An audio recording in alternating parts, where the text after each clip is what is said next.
Ang tanong ng bayan, bakit nga ba?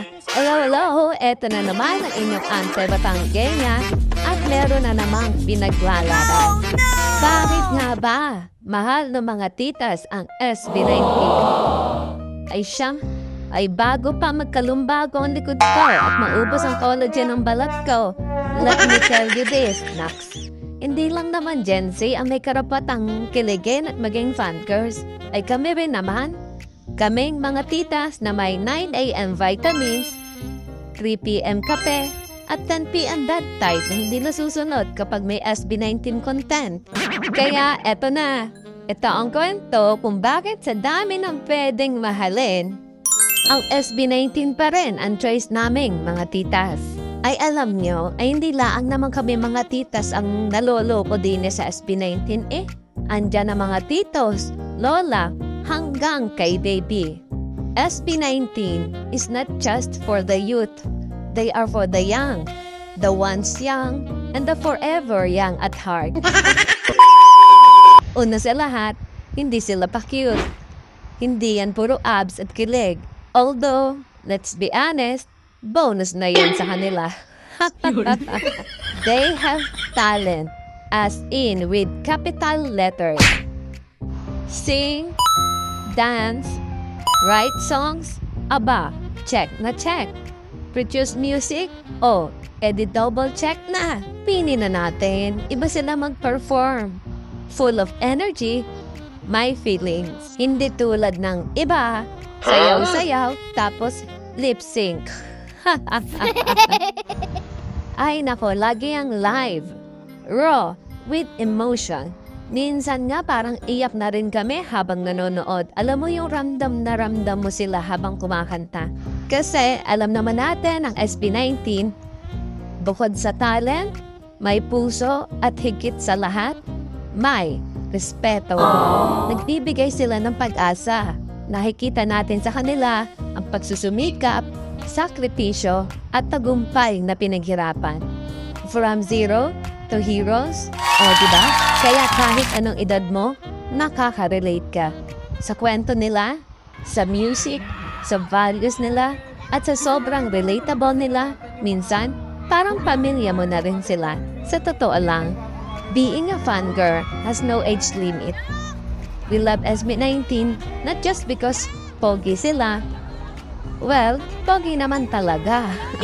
But because they inspire us to dream again, to smile again, to dance kahit sumasakit na ang tuhod at kiligin kahit menopause na.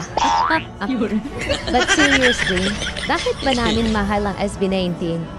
Because these boys, they make us feel young again. Yung tipong pagod na pagod ka sa trabaho, traffic, problema sa buhay, tapos makikita mo lang sila na nagpe-perform, parang instant recharge. Parang kating ko sa likod ng tuhod, instant relief. Parang kape sa umaga, instant gising. Parang sahod sa petsa de peligro, instant buhay. And you know what? Yes, madaming people groups ngayon. Lahat talented, lahat may galing. Pero bakit iba ang SB19 para sa amin? Kasi sila, mula sa hirap, mula sa wala, hanggang sa narating nila ngayon, kita mo yung puso. Hindi lang performance ang binibigay nila. Binibigay nila buong buhay nila para sa pangarap nila at para mapasaya tayo mga fans. Kasi aside from their face that can launch 1,000 fangirls, oh yes, they have talent. Oo, paulit-ulit si Ante, meron silang talent at totoong talent. As in talent na hindi lang pang TikTok or pang selfie with filter, talent na pang world stage.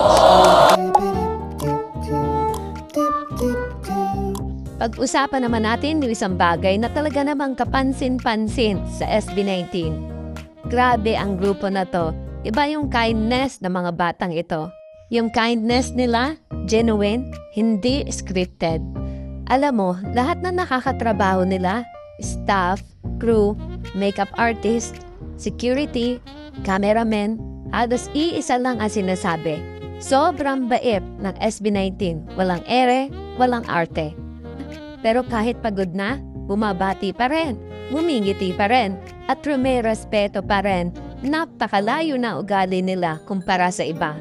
Imagine mo, nasa tuktok na sila, pero hanggang ngayon, pag may fan na lumapit, smile pa rin, wave pa rin. And their humility, ay napo, kung pagiging humble lang ay binebenta sa Lazada, baka sold out na lahat kasi sila na ang bumili. Ganun sila ka-humble, walang yabang, walang ere, kahit sobrang taas na narating nila. Sabi nga ni Pablo, choose to be kind. Simple words pero damang-dama mo na galing sa puso. Kaya siguro kahit anong age bracket, mahal na mahal sila kasi hindi lang sila artista o idol, mabubuting tao sila. Alam mo, yung SB19, panahalo talaga yan sa lahat na age bracket. Mga bagets, sila yung ultimate stand goals. Pogi, talented, tsaka mababait. Mga titas, ay nako, sila yung dahilan kung bakit nawala sandali yung rayuma, high blood, at stress sa work. Sa isang ngiti lang nila, ay parang gumagaan na yung araw mo. Ang music nila, hindi lang basta kanta. May kwento, may aral, may pag-asa. Yung tipong kahit anong edad mo, matatamahaan ka sa puso. At tayo namang 18, wala rin pinipiling age para ma-inlove sa talent at kabutihan nila. Sabi nga nila, age is just a number, pero bias mo, forever yan. Yes! Yung music nila, puro kindness din. Songs about gratitude, pagmamahal sa magulang, dreams and hope. Hindi sila yung puro love song, mga broken heart, hindi ganon. May lalim, may wisdom. Kaya kung tatanungin mo ako, bakit sila panalo? Simple lang. Kasi sila yung klase ng artist na hindi lang iniidolo. Sila yung artist na ipagmamalaki mo sa buong mundo.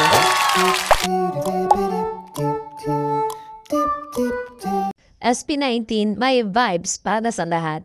Kung bad trip ka sa trabaho, isang kanta nila tanggal ang stress mo.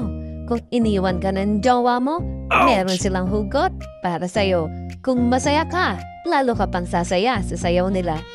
At tandaan mo, hindi sila carbon copy ng kahit anong boy group. Iba sila, sila lang yan. Original, proudly Filipino.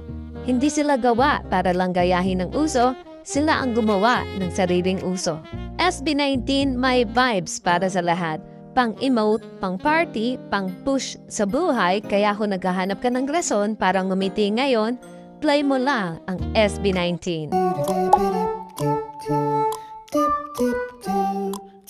Siyempre, stress reliever ng bayan. Pagod ka na sa trabaho, boss mo toxic, pero one play ng Cream Zone or Liham, nako, biglang gumagaan ang dibdib. At yung energy nila sa concert, nakakawala ng arthritis. Yung tipong sumigaw ka ng SB19. Tapos the next day, di ka na makabangon. Kahit naka-VIP standing tayo at sumakit na ang tuhod, go lang, kaya pa to. Dahil pag lumabas ang 5, lahat ng joint pain, biglang nagiging love pain. Magpakatotoo na tayo, hindi na tayo teens, mga Mars, may mga rayuma, arthritis.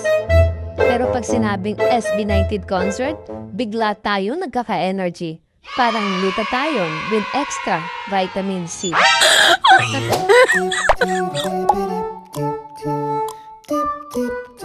SB19, they made us believe again. Sa totoo lang bilang mga tita 18, hindi na tayo bata. Gone are the days na puyat tayo sa gala. Ngayon, puyat tayo sa trabaho at sa pagbabayad ng bills. We're at the stage where life gets real. Puro challenges, puro responsibilities. Minsan, feeling natin, ay hanggang ganito na lang ata ang life. Pero dumating sila, dumating ang SB19 at bigla tayong napangiti ulit.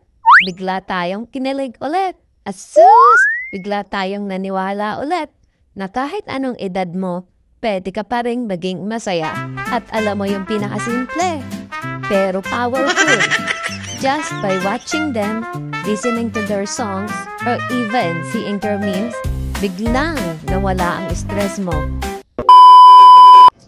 Hay nako, at the end of the day mga mare pare, tita man o tito, lolo lola, hindi naman mahalaga kung ilang taon na tayo.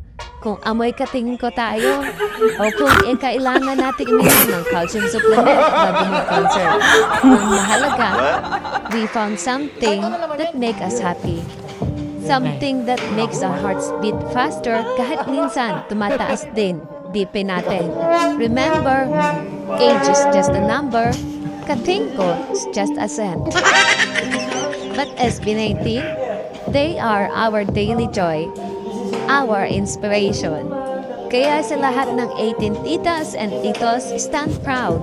Because while others age bitterly, we age happily with SB19. Yes!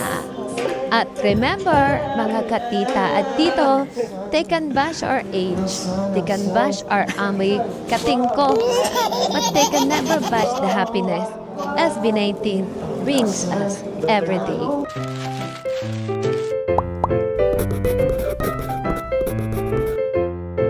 Dear SB19, alam nyo ba, sa dami na iniinda namin sakit sa katawan, kailangan gamot na walang side effects. Bukod sa ubos ang wallet, pero kere lang. Every time na narinig namin ang boses nyo, para may multivitamins kami na biglang nagiging effective. Pag sumasayo kayo, feeling namin kaya rin namin. Pero sa totoo lang, isang step lang, ay hinahanap na namin ng Omega Painkiller. Pero alam nyo, hindi lang kilig ang dala nyo sa amin. Kayo ang pahinga namin sa gulo ng mundo. Kayo ang reminder na kahit tita na kami, pwede pa rin kaming maging masaya. Pwede pa rin mangarap.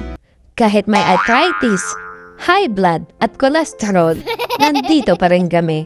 Sumisigaw, kumakanta, at bumabalik sa pagiging dalaginding sa tuwing nakikita kayo. So SB19, huwag kayong mag-alala. Hindi namin kayo iiwan.